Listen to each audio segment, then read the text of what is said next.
Okay गाईस, आम्ही पोचलो आहोत. तिथे आम्हाला जायचं आहे. तिथे तर आम्ही कुठे जातोय मी तुम्हाला आधी नाही सांगितलेलं. तर आपण कुठे जातोय?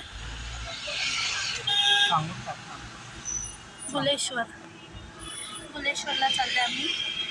कारण ह्याच्या घरी गौरी गणपती दोन्ही असतात. त्याचं सामान आणायला चाललोय, शॉपिंग करायला. आणि सगळ्यात बेस्ट सामान बुलेश्वरला भेटतं. ज्यांना माहिती असेल त्यांना माहितीच असणार, पण ज्यांना माहिती नसणार ते ट्रेडिशनल गोष्टी तिथे छान असेल, छान भेटतं. धतूस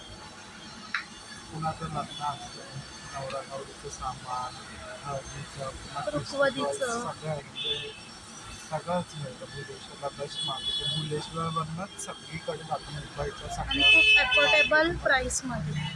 अफोर्डेबल प्राईसमध्ये बुलेश्वर मार्केटलाच बेस्ट.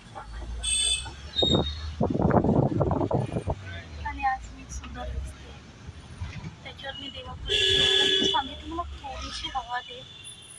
असली हवा दिली.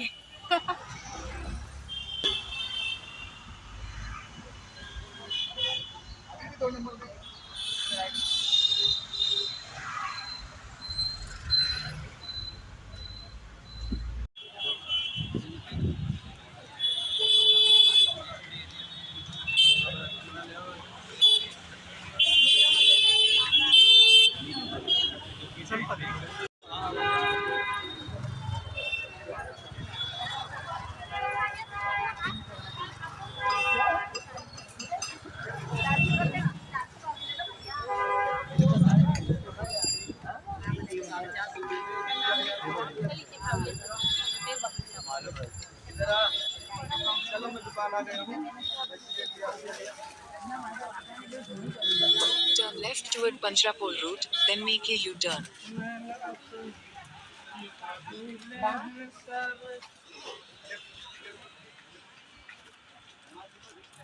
Make a U-turn, then left onto Buleshwar Road.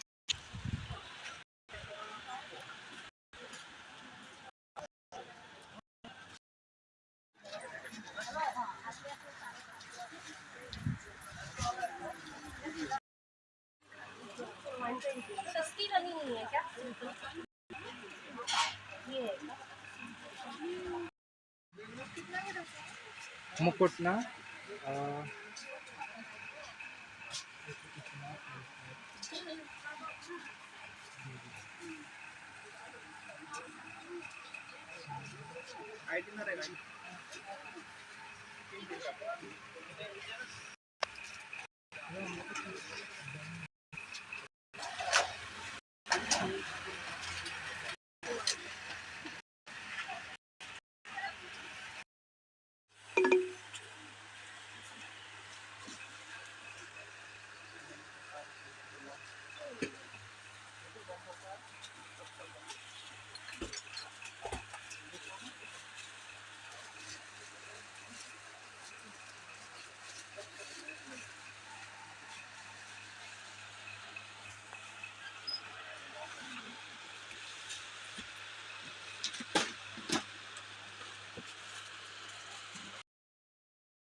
आपल्या बॉडीला तेच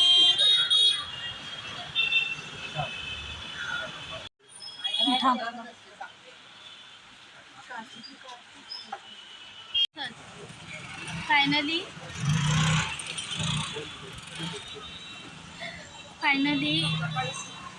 2:35ला आम्ही या दुकानात आलेलो. आता वाजले 3:30.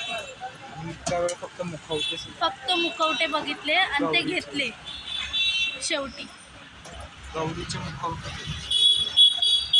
मुखवटे सुंदर भेटले, पण त्यासाठी कृतिका ब्लॉगमध्ये फोटो टाकले. मी ब्लॉगमध्ये फोटो टाकले, तुम्ही बघा. सुंदर आहे, पण वेळही झाला, खूप वेळ झाला. 1 तास झाला पाऊण तास झालाच असेल, पाऊण तास झाला ना. ते आता कुठून आपण आलो होतो? कुठून चालू होतो?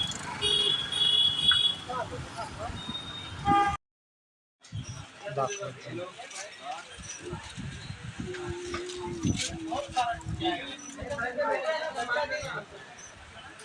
फायनली आम्ही आता आलोय नथ घ्यायला, दागिने काय? दागिने घ्यायला.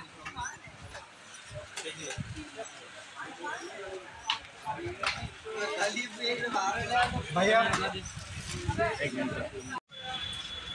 सगळी शॉपिंग केल्यानंतर आम्ही आज आणि हे फुलं ठेवण्यासाठी हे सिल्वर कलरचं घेतलं आहे.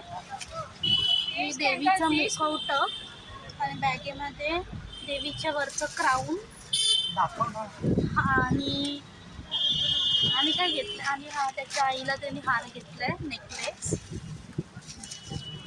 हे बँगल्स घेतले. किती सुंदर सेम कारण त्याच्यामध्ये शाल गणपतीची शाल घेतली जी एकदम मस्त आहे, भारी आहे. असं सगळं शॉपिंग करून झाल्यानंतर अजून काय राहिलंय, तरी त्याला नथ नाही भेटली आहे देवीसाठी. सगळे प्रेसवाले होते आणि जे त्याला पाहिजे होतं. लोकल पकड़ोगे? हमको CST से ही लोकल मतलब ये नहीं, मतलब हड़बड़ पकड़ोगे कि सेंट्रल? सेंटर फिर मग नंतर सगळी शॉपिंग तर झाली आहे त्याची. आता काय फक्त CSTला जाणार आहोत आम्ही आणि तिथून घरी आहे ना. तसं आम्ही इथे येऊन सँडविच खाल्लाय, त्याचा व्हिडिओ नाही काढला. सगळे जे ट्रेडिशनल, तुला कोण इथे आल्यानंतर कसं वाटलं वृंदावनला? मला ना एकदम असे जे देवाचे ठिकाण आहेत, मला तर बनारसमध्ये असे बनारस के गलियार येते तसं मला वाटलं की मी तिकडे आली. मी तिकडे येऊन म्हणजे साक्षात सगळ्या दिव्य देवांचे दर्शन केले त्या मूर्तीमध्ये, असं मला वाटतं. सगळ्या मूर्तीचं सगळं होतं त्यात तर देवीचं एक दागिन्यापासून. एक व्हिडिओ आहे जो मी टाकला आहे, त्याच्यामध्ये बघशाल तुम्ही की ते कृष्ण त्याची पुरी स्टोरी त्यांनी सांगितलेली, जसं त्याच्या आईवडिलांना कोठडीत ठेवलेलं तिथून, मग त्याची जी रासलीला, मग राधा, मग त्याच्या आयुष्यात आलेले प्रत्येक माणसं ते सगळे ते स्टोरी आहे ना ती एकदम अशी छान मांडली. तर ते कृष्णाचं एक छान होतं तिथे पाहणे गेले. जर ना कोणाला असं नवीन घर घेतलं आहे किंवा नवीन घर घेतलं त्यांना असं काहीतरी देवाची गोष्ट द्यायची, तर काय द्यायची, तर तुम्ही ना इकडे येऊन असं छान छान गणपतीच्या मूर्ती, कृष्णाची मूर्ती आणि असं तरी आमच्या कोकणी लोकांमध्ये म्हटलं जातं की असं आपण समज कोणतरी आपण बेबी शॉवरला जातो, बेबी शॉवर म्हणजे ओटभरणीला जातो आहे किंवा बारशाला जातो आहे, तर त्याच्यासाठी ना म्हणजे कृष्ण दिला जातो असं लोक म्हणतात. आणि असं लग्न झाल्यावर पण कृष्ण देतात. तर अन्नपूर्णा आणि कृष्ण, मी ना तिथे अन्नपूर्णा आणि देवींची वेगवेगळी रूपं मी तर बघितलेली, एक दुर्गा, काली माता आणि संतोषी माता मंदिर. ते जे एवढं सुंदर देवीचे त्यांचे कपडे, एक दागिना, मंगळसूत्र आणि एवढीशा मटकी पण होती त्याच्यामध्ये. त्या व्हिडिओमध्ये आहे बघा, एवढं छान असं आहे ना, तुम्ही ते आल्याशिवाय ते समजणार नाही. आणि मेन साड्या, देवीच्या कपडे, घागरा, कुर्ता बॉईजचा एकदम छान. आणि असे घागरे बिगरे पण असे शोरूम मध्ये असे एवढे छान लागले. हे बघा दिसले एवढे छान असे लागलेत ना, मस्त आहेत. म्हणजे तुम्ही यावंच असं मला वाटतं इकडे, एकदम भारी. आता आम्ही जाऊ CSTला, मग CSTला भेटू. बाय.